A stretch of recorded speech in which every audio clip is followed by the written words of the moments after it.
অবৈধ ইউনূস সরকারের উপদেষ্টাদের দুর্নীতি নিয়ে যেভাবে খবর বেরোচ্ছে তাতে মনে হচ্ছে দুর্নীতি দমন কমিশনকে আগামী বছর খানেক ব্যস্ত থাকতে হবে শুধু ইউনূসের উপদেষ্টাদের দুর্নীতি তদন্ত করতে, মামলা করতে।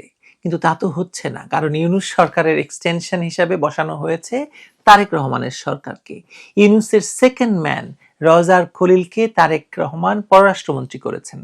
বাকিদের এক একজনের ব্যাংক হিসাব তলবের নামে আপাতভাবে জনগণকে বুঝ দেওয়া হচ্ছে যে তারেক রহমানের সরকার বিগত ইউনূস সরকারের দুর্নীতিবাদ উপদেষ্টাদের ব্যাংক হিসাবে কোনো অনিয়ম আছে কিনা সেটি দেখার চেষ্টা করছে। আর সঙ্গে সঙ্গে উপদেষ্টারা তাদের বউদের সহ ব্যাংক হিসাব জনসম্মুখে প্রকাশ করছেন যেখানে 10,000 টাকাও নেই, অথচ তাদের এক একজনের বিরুদ্ধে হাজার হাজার কোটি টাকার অনিয়মের খবর জমা পড়ছে দুর্নীতি দমন কমিশনে। ক্রিপ্টোকারেন্সির মাধ্যমে তারা টাকা নিয়ে গেছে।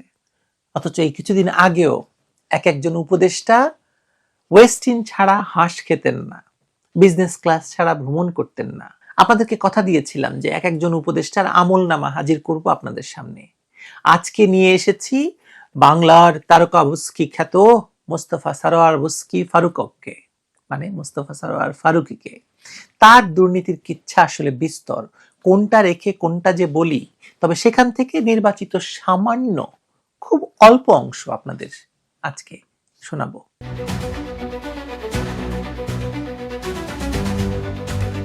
শুরু করি ফারুকীকে দেওয়া মন্ত্রণালয়টি দিয়েই। অন্তর্বর্তী সরকারের আমলে অর্থের সংকট সত্ত্বেও সরকার ব্যয় সাশ্রয়ের নীতি গ্রহণ করেছিল বলে দাবি করেছিল ইউনূস সরকার। কারণ বলেছিল সব চুরি করে নিয়ে গেছে হাসিনা সরকার, কোনো টাকা নাই, সুতরাং খরচ করা যাবে না। কিন্তু সংস্কৃতি বিষয়ক মন্ত্রণালয় প্রমাণ করছে যে ব্যয় বাড়ানোই ছিল আসলে ব্যয় সংকোচন নীতি ইউনূস সরকারের। অর্থ মন্ত্রণালয়ের পরিসংখ্যান দেখলে স্পষ্ট হয় 2024-25 অর্থ বছরে সংস্কৃতি মন্ত্রণালয়ের পরিচালন ব্যয় অতীতের যে কোনো সময়ের তুলনায় বেশি ছিল। 2024-25 অর্থ বছরে এটি ছিল 410 কোটি টাকা, 2023-24 ছিল 393 কোটি টাকা, 2022-23 337 কোটি টাকা।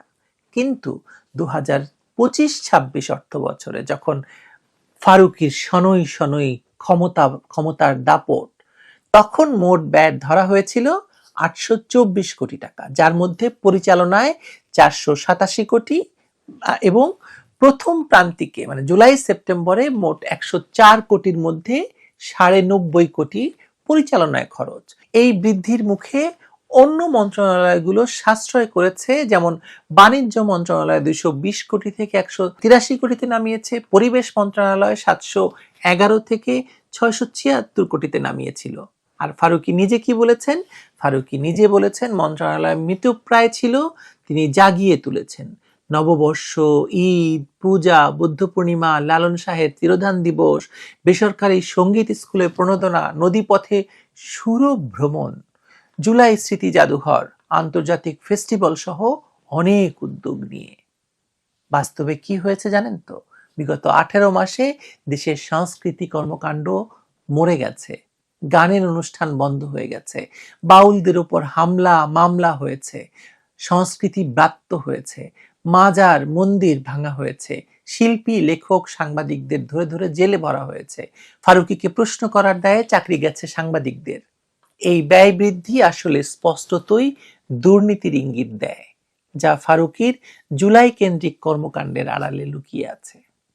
ফারুকীর এই বহুমুখী সংস্কৃতির বেসাতি বা ব্যবসা দেশের মিডিয়া কিংবা সোশ্যাল মিডিয়ায় খুবই পরিচিত। তার স্ত্রী নুসরাত ইমরোজ তিশা মুজিব বায়োপিকে শেখ ফজিলাতুন্নেসা মুজিবের চরিত্রে অভিনয় করে আওয়ামী গুণগান গেয়েছেন, যা সমালোচিত জুলাই সন্ত্রাসের পরে।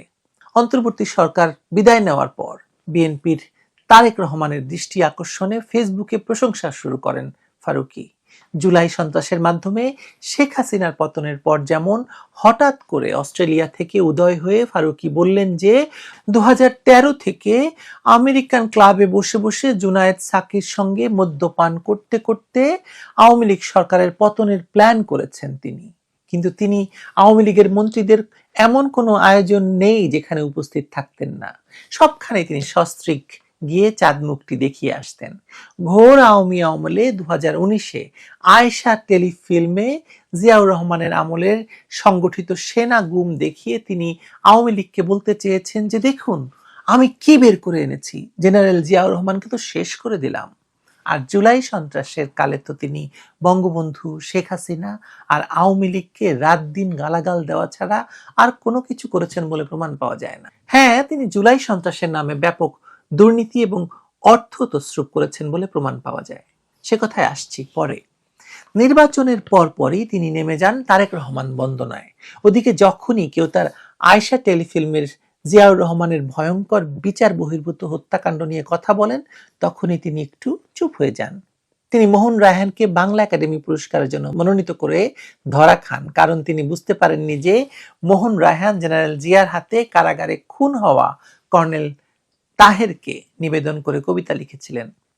পরে সে পুরস্কার একবার বাতিল করে আবারও দেওয়া হয়, যদিও সর্বশেষ সে পুরস্কার কবি মোহন রায়হান গ্রহণ করেছেন কি করেননি সেটা নিয়ে কোনো তথ্য আমরা জানি না।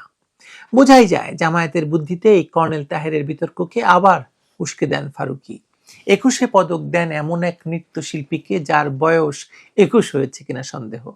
দুঃখিত, সত্যিকারের বয়স নয়, নৃত্যাঙ্গনে প্রবেশের বয়স, মানে নৃত্যের অভিজ্ঞতার বয়স 21 হয়নি। ফারুকীর বিরুদ্ধে সরাসরি দুর্নীতির অভিযোগ উঠেছে অস্তিত্বহীন নাম সর্বস্ব থিয়েটারের নামে অনুদান দেওয়া নিয়ে। 2024-25-এ চারুশিল্প থিয়েটার খাতে 300+ প্রতিষ্ঠানে 2,22,00,000 টাকা বিতরণ করা হয়েছে। ঢাকায় 17টিতে টাকা দেওয়া হয়, যার 7টির সত্যতা যাচাইয়ে মিরপুরের শিখা নাট্যগোষ্ঠী বা স্বর্ণধ্বনি এরকম নাম সেনপাড়ায় যাদের অবস্থান বলে বলা হয়েছিল, সেখানে কোনো অস্তিত্ব তাদের খুঁজে পাওয়া যায়নি। স্থানীয়রা জানেই না যে সেখানে এমন কোনো প্রতিষ্ঠান আছে। এগুলো নিশ্চিতভাবেই জাল প্রতিষ্ঠান এবং এদের জন্য বরাদ্দ করা সব টাকাই গিয়েছে ফারুকীর পকেটে। ফারুকীর হাত দিয়ে সবচেয়ে বড় জালিয়াতি ঘটেছে জুলাই জাদুঘর করা নিয়ে। যদিও জুলাই নিয়ে যে যেভাবে পেরেছে ব্যবসা করেছে, সবচেয়ে বড় ব্যবসা করেছে ডক্টর মোহাম্মদ ইউনূস আর তার উপদেষ্টারা কথায় কথায় জুলাইকে বেচতে বেচতে বেচতে বেচতে এমন জায়গায় নিয়ে গেছে যে জুলাই এখন একটা গালি। সেই গালিটা কি ওরা নিজেরাই দেয়, আমি বলবো না। যে হাজার হাজার কোটির তহবিল জুলাইয়ের নাম করে গঠন করা হয়েছিল, সব টাকাই নয় ছয় হয়ে গেছে।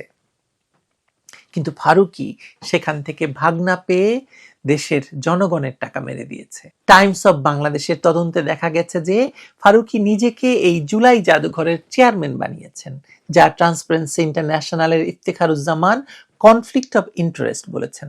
আগে জাতীয় জাদুঘর বা ন্যাশনাল মিউজিয়ামের শাখা হিসাবে পরিকল্পনা ছিল, ফারুকী এটাকে স্বাধীন প্রতিষ্ঠান বানিয়েছেন। 13ই নভেম্বর 2025-এ অর্ডিন্যান্স জারি করে এই জুলাই জাদুঘরের জন্য 96 কোটি টাকা প্রকল্প ব্যয় অনুমোদন করানো হয়। 3রা ফেব্রুয়ারি গেজেটে নিজেকে চেয়ারম্যান ঘোষণা করা হয় নির্বাচনের মাত্র 8 দিন আগে।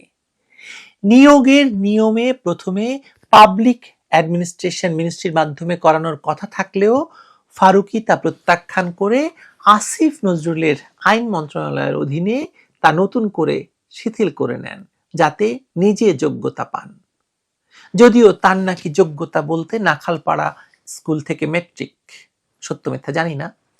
যে নিয়োগের জন্য 21 দিন বরাদ্দ থাকার কথা নিয়ম মেনে হলে মানে থাকার কথা ছিল, সেই নিয়োগ মাত্র 7 দিনের ডেডলাইন মেনে করা হয়েছে। কতজনকে জাদুঘরে নিয়োগ দেওয়া হয়েছে, যেখান থেকে কত বাণিজ্য হয়েছে আল্লাহ মালুম। সবচেয়ে বড় কথা হচ্ছে এই জুলাই জাদুঘর তৈরিতে কোনো দরপত্র হয়নি। ফারুকীর পছন্দের প্রতিষ্ঠানকে জাস্ট কাজটা দিয়ে দেওয়া হয়েছে, কোনো যাচাই বাছাই হয়নি অর্থনৈতিক বা নির্মাণ প্রস্তাবের। বুঝুন এবার যে 96 কোটি টাকা কিভাবে ফারুকী একা জাস্ট হাফিস করে দিয়েছেন। চাকরি দেওয়া হয়েছে কেবল মৌখিক পরীক্ষার ভিত্তিতে, লিখিত বাদ। তা আসলে ফারুকীর দুর্নীতি শুধু নয়, ফারুকীর বিরুদ্ধে ফৌজদারি মামলাও করার প্রমাণ হিসেবে আদালতে আপনি এগুলো উল্লেখ করতে পারবেন। আর লিখিত পরীক্ষায় ফারুকীর পাশ করার কোনো কথা নয়, মানে ফারুকী যদি পরীক্ষা দিত, এই জন্য যেহেতু নিজে পারবে না, ঠিকই কাজ করেছে, সে মৌখিক পরীক্ষা নিয়েছে এবং প্রশ্ন করেছে জুলাই হত্যাকাণ্ডের মানে ঘটনা নিয়ে মানে কে হত্যা করেছে? শেখ হাসিনা হত্যা করেছে। কারা হত্যা করেছে? আওয়ামী লীগ হত্যা করেছে। এগুলোই ছিল প্রশ্ন। ফারুকীর এসব দুর্নীতি নিয়ে বিস্তারিত যদি বলি তাহলে 1 ঘন্টারও বড় ভিডিও বানানো সম্ভব। আপনাদের নিশ্চয়ই সে ধৈর্য থাকবে না, তাই এখানেই শেষ করি। সাবেক প্রধান উপদেষ্টা প্রফেসর মোহাম্মদ ইউনূসের নেতৃত্বে দায়িত্ব পালন করা সদ্য বিদায়ী অন্তর্বর্তী সরকারের উপদেষ্টাদের বিরুদ্ধে শত শত দুর্নীতির অভিযোগ জমা পড়েছে দুর্নীতি দমন কমিশনের কার্যালয়ে। দায়িত্ব ছাড়ার 1 সপ্তাহের মধ্যেই এসব লিখিত অভিযোগ জমা পড়ে। দুদকের একজন দায়িত্বশীল কর্মকর্তা জানান, অভিযোগের সংখ্যা অস্বাভাবিক হারে বাড়ছে। অধিকাংশ অভিযোগই নাম পরিচয়হীন হলেও কিছু অভিযোগকারী নিজেদের পরিচয় উল্লেখ করে সুনির্দিষ্ট তথ্য প্রমাণ সংযুক্ত করছেন। দুদক সূত্র জানাচ্ছে, অন্যান্য অভিযোগের মতোই এগুলো প্রাথমিক যাচাই বাছাইয়ের মাধ্যমে দেখা হবে। যদিও এখন দুদকের কমিশনারও নেই, দুদকের মানে কেউই আসলে নেই। দুদক প্রধান পদত্যাগ করেছেন। যেসব অভিযোগে আমলযোগ্য তথ্য পাওয়া যাবে সেগুলো অনুসন্ধানের আওতায় আনা হবে বলে দুদক বলেছে। এসব বিষয়ে টিআইবির নির্বাহী পরিচালক ডক্টর মোহাম্মদ ইফতেখারুজ্জামান বলেছেন, কেউ নাকি আইনের ঊর্ধ্বে নন। অভিযোগের প্রাথমিক সত্যতা পাওয়া গেলে নিরপেক্ষ তদন্ত হওয়া উচিত এবং প্রয়োজন হলে দৃষ্টান্তমূলক জবাবদিহিতা নিশ্চিত করতে হবে বলে তিনি বলেছেন। একই সঙ্গে ইফতেখারুজ্জামান সতর্ক করেছেন যে যাতে অভিযোগের নামে কাউকে হয়রানি করা না হয়। যেসব অভিযোগ আমলযোগ্য নয় সেগুলোর ক্ষেত্রে দুদককে যুক্তিসঙ্গত ব্যাখ্যা দিতে হবে। তবে ফারুকীর এই জুলাই জালিয়াতি, ব্যয় বৃদ্ধি, অসততা এবং তার সংস্কৃতির নিয়ে ব্যবসা, জাল অনুদান, মিউজিয়াম কনফ্লিক্ট, ইউনূস সরকারের উপদেষ্টাদের দুর্নীতির সামান্য নমুনা। আর মানে এর চেয়ে বড় বড় ঘটনা ঘটেছে। তারেক সরকার এগুলো ঢেকে রাখছে বা ঢেকে রাখতে বাধ্য হচ্ছে, কারণ এই ঢিলেই তারেককে ক্ষমতায় বসানো হয়েছে যে তারেক রহমান ইউনূস সরকারকে যেতে দেবে কোনো কিছু মানে জবাবদিহিতা ছাড়া, ইনডেমনিটি দিয়ে দিবে। কিন্তু জনগণ জানে এই উপদেষ্টাদের আমলনামা একদিন না একদিন ফাঁস হবে। ফারুকীকে জনগণ ইতিমধ্যেই ফাচুকি হিসাবে ডাকতে শুরু করেছে। আপাতত এটুকুই। ভালো থাকবেন সবাই।